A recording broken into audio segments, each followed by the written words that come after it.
Hello everyone, welcome back to my channel Smart English Learning Center. You learn English easy with me. I hope you are all well and practice English every single day. I am Pallav. গত ক্লাসে যে বিষয় নিয়ে আলোচনা করেছি phrase এবং clause কি এবং ফ্রেজ এবং ক্লজের মধ্যে পার্থক্য তোমাদের আমি উদাহরণ দিয়ে বুঝিয়েছি। আজকে ক্লাসে যেটা আলোচনা করব সেটা হলো ফ্রেজকে কতগুলো ভাগে ভাগ করা যায় এবং কি কি, আর ক্লজকে কতগুলো ভাগে ভাগ করা যায় এবং সেগুলো কি কি। আজকের বিস্তারিত বিষয় আলোচনা করব ক্লাসিফিকেশন নিয়ে। এখন পর্যন্ত অনেকের সমস্যা থাকে কোনগুলো কোন প্রকার ক্লজ, আজকে আমি আলোচনা করব তোমাদের সঙ্গে।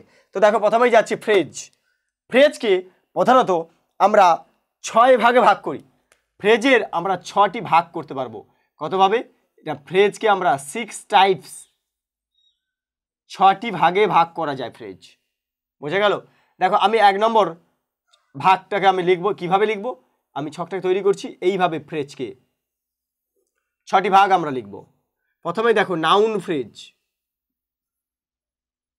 নাউন ফ্রেজ, দেখো কোন একটি বাক্যে যে ফ্রেজটি নাউন হিসেবে কাজ করবে তাকে বলা হবে নাউন ফ্রেজ। 2 নম্বরে অ্যাডজেক্টিভ ফ্রেজ। অ্যাডজেক্টিভ ফ্রেজ, ঠিক আছে?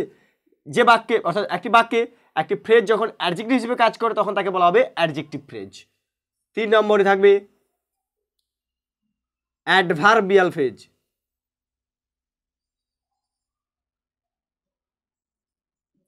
অ্যাডভার্বিয়াল ফ্রেজ একই রকম অ্যাডভার্ব হিসেবে কাজ করবে। তারপর থাকবে ভার্ব ফ্রেজ, অথবা বলা হয় কি ভার্ব বা ভার্বিয়াল ফ্রেজ। ফ্রেজ তারপরে থাকবে নাউন, অ্যাডজেক্টিভ, অ্যাডভার্ব, ভার্ব। তারপরে আছে আর ধরো প্রিপোজিশনাল ফ্রেজ।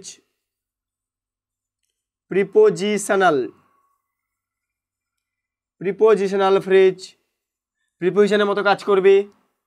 তারপরে আছে কনজাংশনাল ফ্রেজ। কনজাংশনাল ফ্রেজ যারা জানো না এগুলো তুলে নাও। কিন্তু দেখো, noun phrase, adjective phrase, adverbial phrase, verb phrase, preposition phrase, conjunctional phrase, এই 6টি ভাগে আপাতত মূলত প্রধান ফ্রেজগুলিকে 6টি ভাগে ভাগ করা যায়।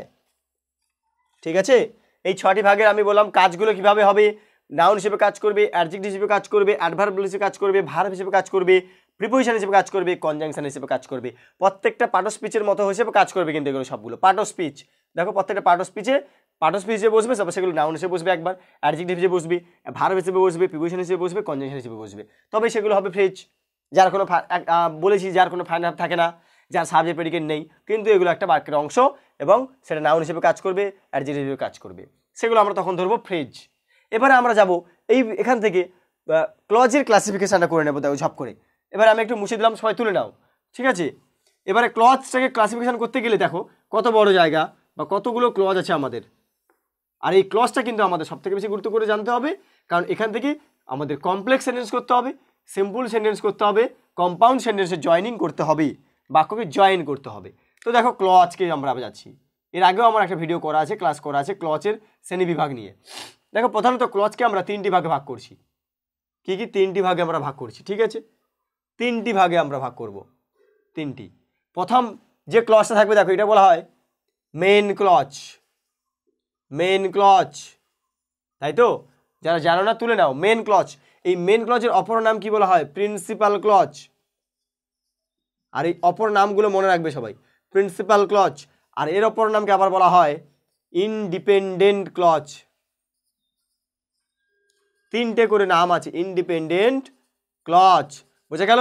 এই 3টেই কিন্তু একই, মেইন ক্লজ, প্রিন্সিপাল ক্লজ আর ইনডিপেন্ডেন্ট ক্লজ। এরপরে আমরা যাচ্ছি সাবঅর্ডিনেট ক্লজ। Subordinate clause.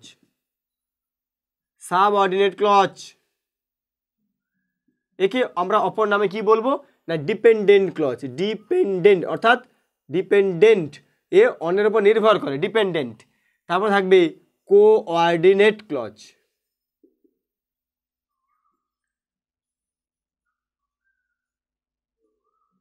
এটা হচ্ছে কোঅর্ডিনেট ক্লজ। এবারে দেখো আমি বলি মেন ক্লজ, প্রিন্সিপাল ক্লজ আর ইন্ডিপেন্ডেন্ট ক্লজটা কি। মেন ক্লজ হচ্ছে প্রথম মানে প্রধান ক্লজ, তাই না? প্রিন্সিপাল ক্লজ এ কি করবে না, যে বাক্যতে বসবে, বাক্যের কারোর ওপর নির্ভরশীল নয়, কিন্তু এ নিজেই একটি বাক্য গঠন করার ক্ষমতা রাখে। এই জন্য এদেরকে বলা হয় যে নাউন ক্লজ, এগুলোকে বলা হচ্ছে মেন ক্লজ। এগুলোকে বলা হচ্ছে মেন ক্লজ, যে বাক্যে নিজেরাই তাদের বসতে পারে। এগুলো হচ্ছে মেন ক্লজ। একটি বড় বাক্যের মধ্যে মেন ক্লজ একটি বাক্যের মতো মেন ক্লজ নিজেই সম্পূর্ণ অর্থ প্রকাশ করে। তাহলে এই মেন ক্লজটা কি? নিজেই সম্পূর্ণ অর্থ প্রকাশ করে। এরপর দেখো সাবঅর্ডিনেট ক্লজ বা ডিপেন্ডেন্ট ক্লজটা কি? ডিপেন্ড মানে কি? নির্ভর করা, কারোর উপর নির্ভর করছে। তাহলে কি বলবো না, এই ক্লজটি সম্পূর্ণ অর্থ কিন্তু প্রকাশ করতে পারে না, একে মেন ক্লজের উপর নির্ভর করতে হয়, অর্থাৎ অন্য কারোর উপর নির্ভর করে একে করতে হয়। এই জন্য বলা হয় ডিপেন্ডেন্ট ক্লজ। নিজে কিন্তু কোনো অর্থ গঠন করতে পারে না, নিজে অর্থ সম্পন্ন করতে পারে না। তারপরে হচ্ছে কোঅর্ডিনেট ক্লজ। এ কি না, বিভিন্ন ক্লজকে যুক্ত করে দেয়, দুটো বাক্যকে যুক্ত করে বলা হয় কোঅর্ডিনেট ক্লজ, অর্থাৎ কনজাংশনের মতো কাজ করবে ওটা। এই জন্য ওটা হচ্ছে নাম হচ্ছে কোঅর্ডিনেট ক্লজ। বুঝতে পারলাম? এরপরে যাচ্ছি, দেখো ক্লাসিফিকেশনের এই যে সাবঅর্ডিনেট ক্লজ, এই সাবঅর্ডিনেট বা ডিপেন্ডেন্ট ক্লজ, এইটাই কিন্তু আমাদের মেন কমপ্লেক্স সেন্টেন্স। এটাই কিন্তু কমপ্লেক্স সেন্টেন্সের জয়নিং, অর্থাৎ এই সাবঅর্ডিনেট ক্লজটাই হচ্ছে কমপ্লেক্স। মনে রেখো সবাই, এটাই কিন্তু কমপ্লেক্স সেন্টেন্সে জয়নিং হবে। এখান থেকে যা কিছু করব সেগুলো ভাবো সেই সবগুলো জিনিস দিয়ে, সেই সমস্ত বাইন্ডার, সেই সমস্ত লিঙ্কারগুলো দিয়ে কমপ্লেক্স সেন্টেন্সে জয়নিং করতে পারবো। তো প্রথমে সাবঅর্ডিনেট ক্লজকে আমরা তিনটি ভাগে ভাগ করে নেব। দেখো তিনটি ভাগে আমরা ভাগ করে নিচ্ছি। একটা কি নাউন ক্লজ, নাউন ক্লজের অপর নাম কি বলা হয় নমিনাল ক্লজ। কি ক্লজ? Nominal clause. তারপরে থাকবে 2 নম্বরে থাকবে অ্যাডজেক্টিভ ক্লজ, অ্যাডজেক্টিভ ক্লজ। এর অপর নাম কি? Relative clause, relative. এইগুলো মনে রাখো, রিলেটিভ ক্লজ তুলে নেবে কিন্তু খাতা সবাই, রিলেটিভ ক্লজ। 3 নম্বর যেটা থাকবে সেটা হলো অ্যাডভার্ব ক্লজ বা অ্যাডভার্বিয়াল ক্লজ, অ্যাডভার্বিয়াল ক্লজ, বা একে অপর নামে বলা হবে শুধু অ্যাডভার্ব ক্লজ বলে। ঠিক আছে? এই অ্যাডভার্ব, তিনটে সাবঅর্ডিনেট ক্লজের তিনটে ভাগ, নাউন, অ্যাডজেক্টিভ, অ্যাডভার্ব। এবারে বলে রাখি, যদি কমপ্লেক্স সেন্টেন্স করতে বলে তাহলে আমাদের কি বলা হলো? সাবঅর্ডিনেট ক্লজ মানে এটাই হচ্ছে কমপ্লেক্স সেন্টেন্সে জয়েনিং হবে। তাহলে কমপ্লেক্সে জয়েনিং করতে গেলে আমাদের কি কি লাগছে?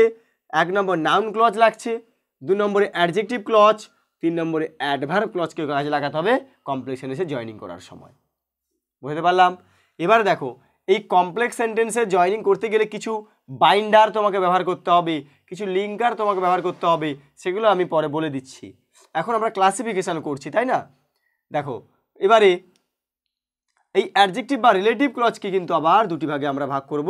সেটা হবে রেস্ট্রিকটিভ, রেস্ট্রিকটিভ ক্লজ, আর এটা হবে নন রেস্ট্রিকটিভ ক্লজ, নন রেস্ট্রিকটিভ ক্লজ। রেস্ট্রিকটিভ ক্লজ আর নন রেস্ট্রিকটিভ ক্লজ কি না, রেস্ট্রিকটিভ ক্লজ হচ্ছে রিলেটিভ ক্লজের এমন একটা ক্লজ, রেস্ট্রিকটিভ ক্লজ কি বাক্য থেকে বাদ দিয়ে দিলে তার অর্থ কিন্তু পরিবর্তন হয়, আর নন রেস্ট্রিকটিভ ক্লজ কি বাদ দিয়ে দিলে বাক্যের কোনো পরিবর্তন হয় না। এটা শুধু মনে রাখো, পরিবর্তন কিন্তু হয় না। এটা যদি নন রেস্ট্রিকটিভ ক্লজ। বোঝা গেল? এই যে ভাগটা, এটা কিন্তু সাবঅর্ডিনেট ক্লজের পুরোটাই ভাগ। এবারে বলে রাখি, এটা থেকে সিম্পল সেন্টেন্স, কমপ্লেক্স সেন্টেন্স আর কম্পাউন্ড সেন্টেন্স জানবো কি করে? এখান থেকে জানবো বলতে, তাহলে তোমাদের একটা বেরিয়ে পড়েছে সাবঅর্ডিনেট ক্লজের যেগুলো হবে সেই নাউন বা অ্যাডজেক্টিভ, অ্যাডভার্ব, এগুলো বলা হয় কমপ্লেক্স সেন্টেন্স। আর এই মেন ক্লজ বা প্রিন্সিপাল ক্লজ, ডিপেন্ডেন্ট ক্লজ, এগুলো হবে সিম্পল সেন্টেন্স, সিম্পল সেন্টেন্স। এটা হচ্ছে সিম্পল সেন্টেন্স। আর এই কোঅর্ডিনেট ক্লজের যে সমস্ত লিঙ্কারগুলো আছে এগুলো যুক্ত করে আমরা বলবো কম্পাউন্ড সেন্টেন্স, কম্পাউন্ড সেন্টেন্সের জয়নিং। এই তিনটে জিনিস তাহলে আমাদের জয়নিং করতে হয়, সিম্পল সেন্টেন্সে জয়নিং, কমপ্লেক্স সেন্টেন্সে জয়নিং আর কম্পাউন্ড সেন্টেন্সে জয়নিং। বুঝে গেল? এটা ছিল ক্লাসিফিকেশান। আর বেশি ভিডিওটাকে আমি বর্ধিত করছি না, ছোটো ছোটো করে পাঠ করব। তো এরপরে ক্লাসে আমি যেটা আলোচনা করবো বলে রাখি। এবারে দেখো, সিম্পল, কমপ্লেক্স আর কম্পাউন্ড সেন্টেন্স করতে গেলে এই ক্লজের উপর নির্ভর করে কোন জিনিসগুলো আমাদেরকে মাথা খাটাতে হবে, কোন বাইন্ডার কিংবা কোন লিঙ্কারগুলো থেকে আমরা কমপ্লেক্স সেন্টেন্স করবো, সিম্পল সেন্টেন্স করবো আর কোঅর্ডিনেট ক্লজ অর্থাৎ কম্পাউন্ড সেন্টেন্স জয়েনিং করবো। চলো পরবর্তী ক্লাসে আবার দেখা হচ্ছে।